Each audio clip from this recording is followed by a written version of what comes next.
পৃথিবীতে সবচাইতে শ্রেষ্ঠতম দোয়ার স্থান হলো মা বাবা।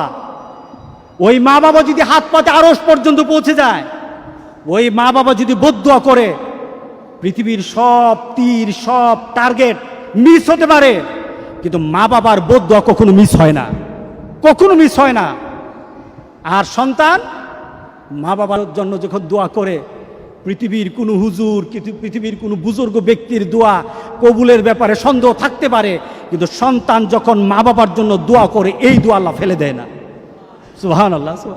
কারণ মা বাবার এই দোয়াটা শিখিয়ে দিয়েছেন স্বয়ং আল্লাহ সুবহানাহু ওয়া তাআলা, রব্বির হামহুমা কামা রব্বায়ানি সাগীরা।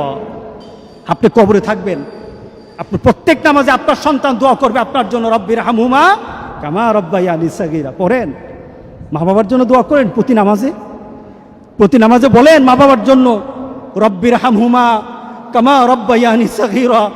আপনি দোয়া করেন, দেখবেন আপনার দোয়ার কারণে আপনার সন্তান আপনার জন্য দোয়া করছে। আপনাকে আল্লাহ যেন এমন সুযোগ করে দেয়, এমন কুলাঙ্গার সন্তান যেন আমাদের সন্তানগুলো আল্লাহ না বানায়। সবাই বলেন আল্লাহুম্মা আমিন।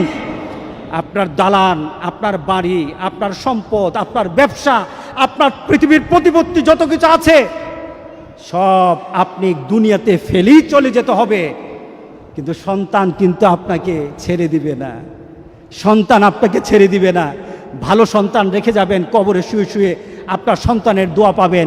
খারাপ সন্তান রেখে যাবেন, কবরে বিপদ বিপদ বিপদ চলতেই থাকবে। আল্লাহ আমাদের সবাইকে হেফাজত করুক। আমিন বলি, আমিন বলি। আল্লাহু আল্লাহু আল্লাহ।